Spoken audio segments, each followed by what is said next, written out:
Not too long ago, Francesco Bagnaia was the clear-cut leader of Ducati's MotoGP project. He was fast, composed and mentally tough, delivering back-to-back world championships and representing the peak of Borgo Panigale's modern era. But now, halfway through the 2025 season, that dominant image is beginning to crack, and the race at Sachsenring might have been the breaking point. While Marc Marquez continued to roll through the competition with another flawless win, most of the attention was on Pecco. Not because he was chasing victory, but because he was trying to stay afloat. A third-place finish might look decent at a glance, but dig deeper and the cracks start to show. A series of crashes ahead of him handed him the podium spot, and both Pecco and Ducati are well aware of that. It's a worrying sign for the Bologna camp. Sunday's German GP saw Pecco work his way up from 10th on the grid to finish 3rd. Under normal circumstances, that's something to celebrate, but this wasn't a normal race. 8 riders didn't make it to the finish line, including Di Gianantonio and Bezzecchi, who were right there in the same battle group. Pecco made it through, but more due to chaos around him than any dominant ride of his own. I'm happy with the result because from 10th, you really don't know what could happen, Pecco told Sky Italy. The speed to fight for the podium was there, but we still need to improve, maybe 2 or 3 steps forward. But here's the thing, at no point did Pecco actually look like a contender for the win. Marc Marquez was on another level entirely, and even Alex Marquez, who's been riding through injury, seemed to have a better handle on the race than Pecco did. Saturday was even rougher. In the rain-soaked sprint, Pecco could only manage 12th. No points. No real challenge. He admitted afterward that the problem wasn't just the bike, it was mental too. Yesterday was tough because I lacked confidence, he said. Today was a bit better, but it was still really difficult. The front just didn't feel stable. It was sketchy. And that word sketchy keeps popping up this season. Pecco's been struggling with front-end grip and confidence all year. Wet track or dry, he just hasn't felt fully dialed in with the GP25. Even on Sunday, Pecco admitted that riding with the current front-end setup felt like you were constantly on the edge. He said the pace just wasn't close to what he had shown on Friday. I struggled a bit, and honestly, it felt like a repeat of so many races this season. Tyre wear has also become another major issue. The more the rubber goes off, the harder it gets for him to manage. When the tyres start to wear, it gets tougher to put the power down. And that's also why I struggle so much in the wet, Pecco explained. After the race, Ducati team manager Davide Tardozzi didn't hold back. Speaking to TNT Sports, he gave a brutally honest take. We don't know. He was saying there was no rear grip at all. We're still not exactly sure what the issue was yesterday. Now, this is Ducati, the team with arguably the most advanced bike on the grid and one of the best technical lineups in MotoGP. So when they admit they're in the dark, it's not just a technical concern, it's a major warning sign. Tardozzi added, I think Pecco still had yesterday's race in his head. That's why he didn't push harder to fight for second. He knew a podium was already a good result.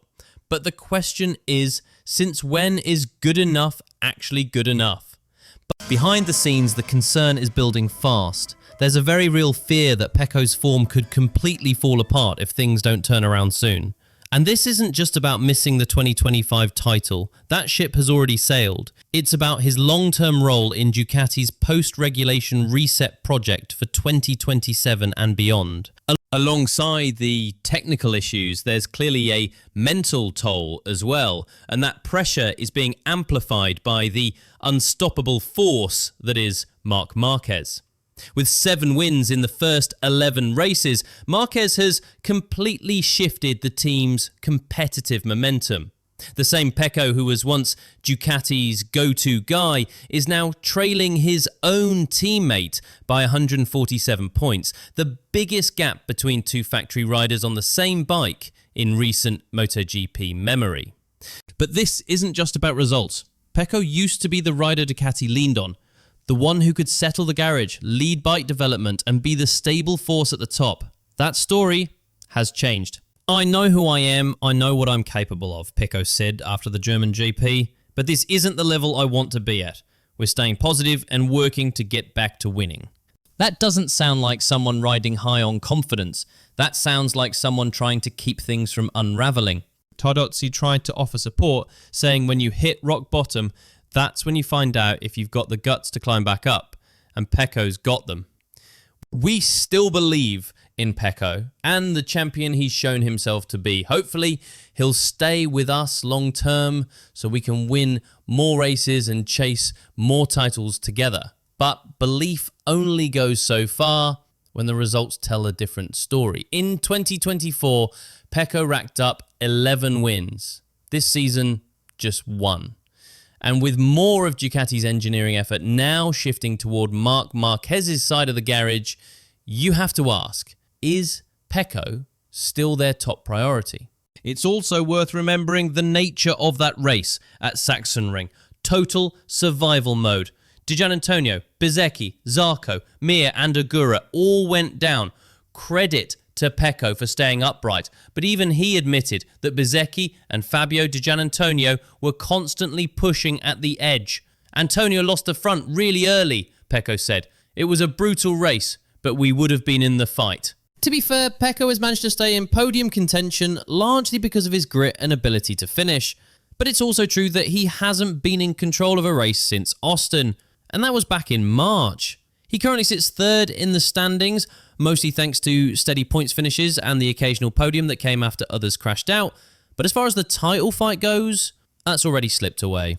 It doesn't matter where I start, the outcome's always third place, and I'm not happy with that, he said honestly.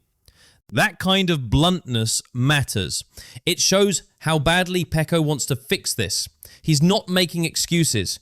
He's not pointing fingers. In fact, he recently apologized to the Ducati engineers, acknowledging just how hard they've been working to solve his issues. But time is running out.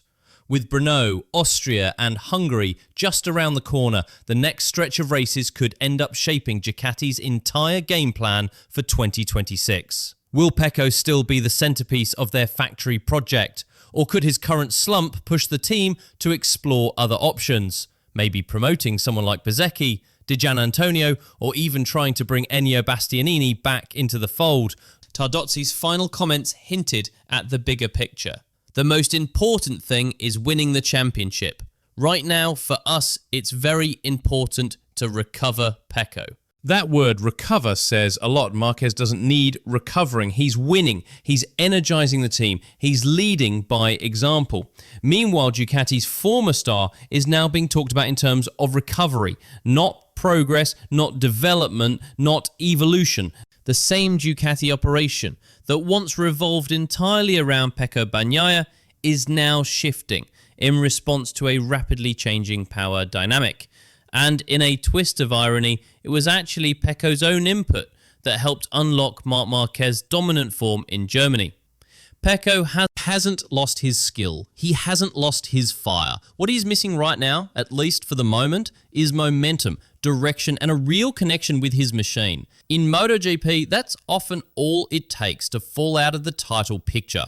So the real question becomes, can Pecco find that connection again before Ducati's patience wears thin? Because with Marc Marquez smashing records and redefining the team's culture from the inside, Pecco has never looked more exposed, and that factory seat has never seemed less secure. As Tardozzi said himself, he's a fighter, but the battle now isn't just with his rivals, it's with the shadow of who he used to be.